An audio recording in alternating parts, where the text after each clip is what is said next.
Nggak bisa tobat yang kayak begini. Nggak bisa tobat, kagak. Bagaimana cara tobatnya?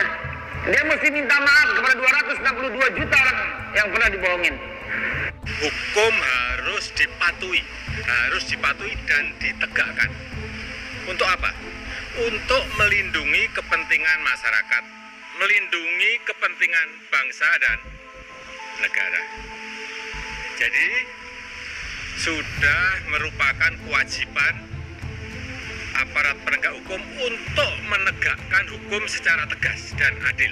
Dan ingat, aparat hukum itu dilindungi oleh hukum dalam menjalankan tugasnya. Untuk itu tidak boleh ada warga dari masyarakat yang semena-mena melanggar hukum. Kalau penegak hukum di Indonesia mau berwibawa, dicatat dalam sejarah, ya jangan bermata tajam ke bawah, tumpul ke atas. Sama lawan tajam, sama kawan tidak. Berapa banyak kerumunan yang ada di Indonesia yang ternyata orangnya tidak ditangkap penjara. Saya Tengku Zulkarnain merasa sangat prihatin atas kejadian ini. Bukan melawan hukum. Sama sekali tidak ada keinginan kita untuk melawan hukum. Justru Habib Rizik Syihab datang ke kantor polisi memenuhi panggilan polisi itu taat hukum. Bersedia untuk menjaminkan diri saya untuk penangguhan penahanan terhadap Habib Rizik Syihab, dan mudah-mudahan semakin banyak orang warga negara Republik Indonesia yang akan berbuat yang sama. Kita mempunyai komitmen yang sama bahwa penghormatan, perlindungan dan pemenuhan HAM menjadi pilar penting bagi Indonesia untuk menjadi bangsa yang lebih beradab, lebih tangguh dan lebih maju. Pemerintah tidak pernah berhenti untuk menuntaskan masalah HAM masa lalu secara bijak dan bermartabat. Kita harus bekerja sama menyelesaikannya dan mencurahkan energi kita untuk kemajuan bangsa. Hak asasi manusia bukan sekedar di atas kertas, tapi dia harus ada dalam praktek dan buktikan ada perbaikan martabat pada manusianya. Jadi kalau pada satu situasi, di satu wilayah, kondisi manusia dan kemanusiaannya memburuk, maka itu bukan hal yang susah untuk kita katakan bahwa ada problem serius soal hak asasi manusia di tempat tersebut.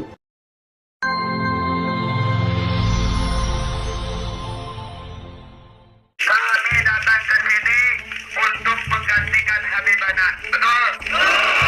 Tolong bukakan pintu sel saat ini.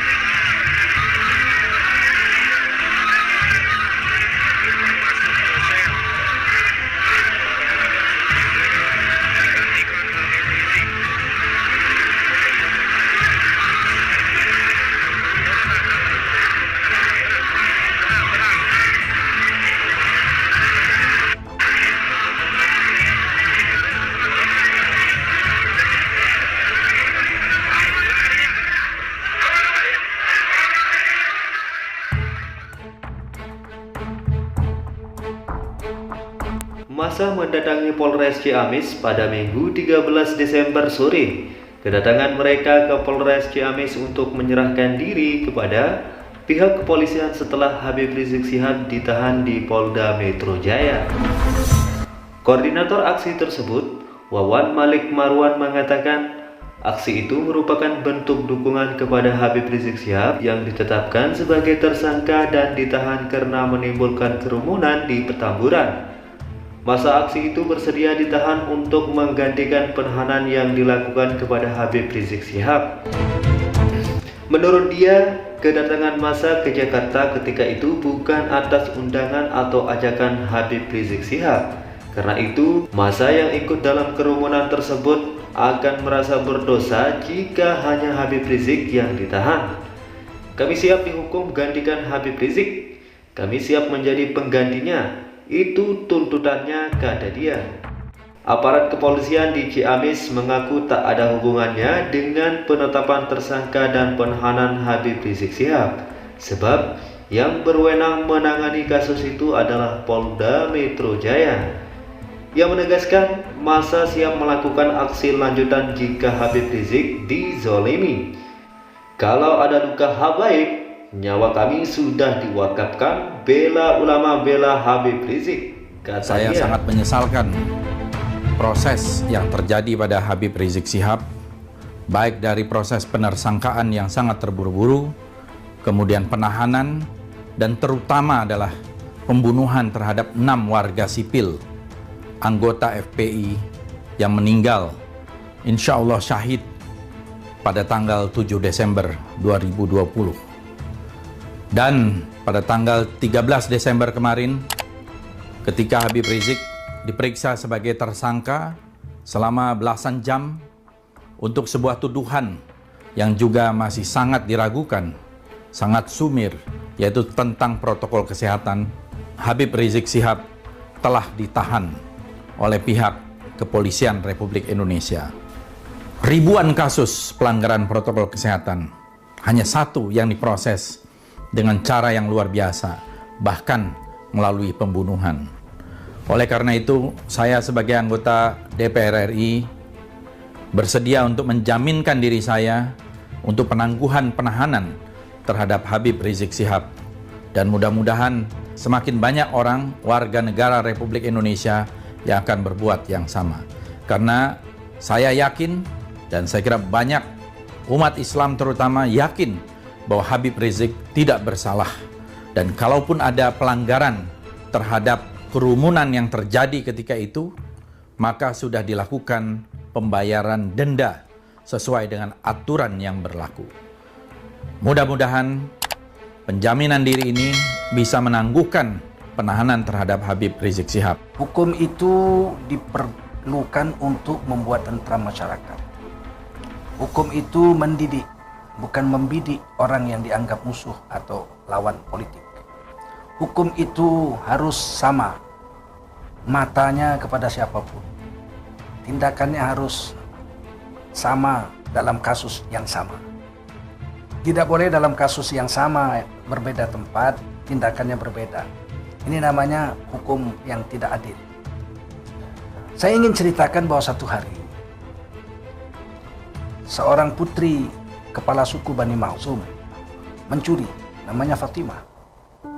Mencuri, tertangkap. Kemudian diadili, ada bukti, ada saksi. Sebab kalau bukti saksi tidak ada, pengadilan itu disebut pengadilan yang zalim. Al-hukmu qabla al-bayan zulmun. Hukum yang dilaksanakan tanpa saksi dan bukti-bukti, maka hukum itu adalah sebuah kezaliman. Ini perempuan, Fatimah ini, mencuri dan tertangkap. Ada bukti, ada saksi, akhirnya dijatuhkan hukuman potong tangan oleh hakim. Apa yang terjadi? Kepala suku Bani Makhzum merasa malu kalau anaknya cacat seumur hidup, kemana-mana ketahuan mantan maling. Maka kemudian diadakanlah lobby. Dari dulu lobby itu sudah ada. Ya, didatangkanlah mulobiyun, orang-orang yang untuk melobi. Apa yang bisa melobi Rasulullah SAW? Mereka bermusyawarah, akhirnya cucu kesayangan Rasulullah SAW dari anak angkat beliau Zaid bin Harithah, yaitu Usama bin Zaid bin Harithah radhiyallahu anhu, diminta untuk menjadi mulobi, ya, orang yang melobi pada Rasulullah SAW. Berapa kali bolak-balik di depan rumah Rasul Usama bin Zaid. Akhirnya Rasul memanggil cucunya ini, wahai Usama, mari masuk, ada apa? Kemudian Sayyidina Usama bin Zaid radhiyallahu anhu, cucu angkat Nabi yang disayangi ini, masuk ke dalam rumah Nabi, kemudian menceritakan apa yang menjadi misi yang diembannya. Dia mengatakan, wahai Rasulullah sallallahu alaihi wasallam, ini yang mencuri ini Fatimah, anak kepala suku, maka beliau ini malu kalau tangannya dipotong, cacat seumur hidup, semua orang akan tahu sampai mati dia bahwa ini adalah mantan maling. sedangkan dia anak orang terhormat, orang kaya. Bagaimana kalau kira-kira diubah hukumnya? Hukumannya diubah menjadi hukum denda saja. Kalau denda dia bisa bayar 2 kali lipat dari barang yang dicuri, bahkan 10 kali lipat pun dari barang yang dicuri. Bapaknya, kepala suku ini bersedia membayar asal anaknya bebas dari hukuman potong tangan. Nah, jadi ada lobby di sini. Tolonglah ya Rasul, diterimalah perubahan hukum menjadi hukum denda saja. Merah wajah Rasulullah SAW mendengar ini. Kemudian keluarlah sabdaan Rasulullah SAW yang sangat masyhur. Baginda Rasulullah bersabda, "Lau syaraqat Fatimah laqata'tu yadaha." Andai kata Fatimah binti Muhammad, Rasulullah SAW mencuri, dia akan dijatuhi hukuman potong tangan, dan pasti aku sendiri yang akan menjadi algojo untuk memotong tangannya. Laqata'tu yadaha. Aku sendiri pasti akan memotong tangan anakku, putriku kesayanganku, kalau memang dia mencuri. Ada bukti, ada saksi. Rasulullah tidak bergeming dalam hukum. Makanya Rasulullah ini berwibawa. Tidak ada satu orang pun bisa melihat kelemahan Rasulullah dalam segi ini. Nah, ini yang perlu kita pahami dengan hukum. Kalau penegak hukum di Indonesia mau berwibawa, dicatat dalam sejarah, ya jangan bermata tajam ke bawah tumpul ke atas. Sama lawan tajam, sama kawan tidak. Berapa banyak kerumunan yang ada di Indonesia yang ternyata orangnya tidak ditangkap penjara. Mantan Kapolsek Kembangan menikah, pesta besar-besaran, tidak dipenjara, nggak ditahan di kantor polisi. Padahal harusnya seorang anggota polisi yang berpangkat Kapolsek itu harus memberikan contoh, teladan pelaksanaan hukum. Mereka ternyata tidak menahan Kapolsek ini. Seperti mana menahan Habib Rizik dengan kerumunan yang sama, yaitu menikahkan anak. Bahkan yang Kapolsek ini, saya dengar beredar berita di mana-mana, menikahkan dirinya. Pesta besar, cuma dicopot dari jabatannya.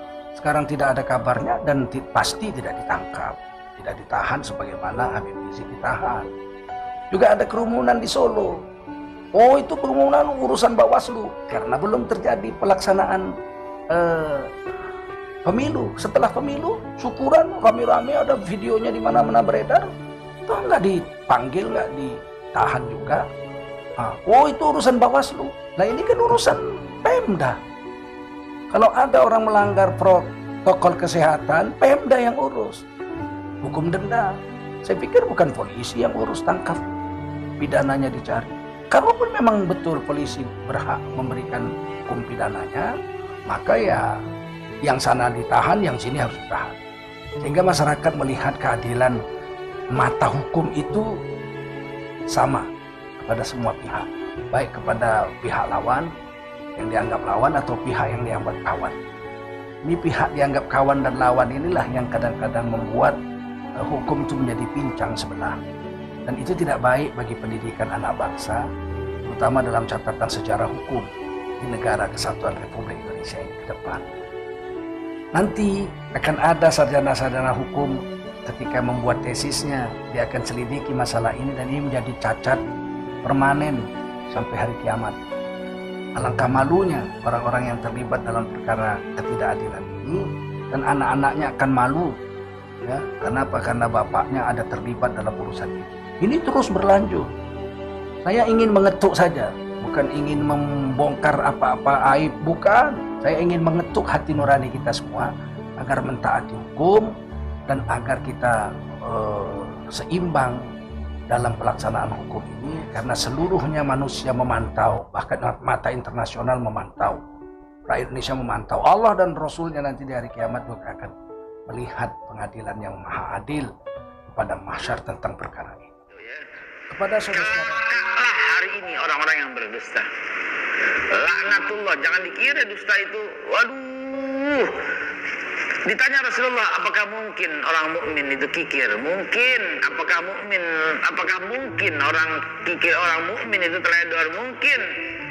Apakah mungkin orang mukmin itu berdusta? Nabi bilang tidak mungkin. Tidak mungkin. Hari di mana celakalah orang yang berdusta.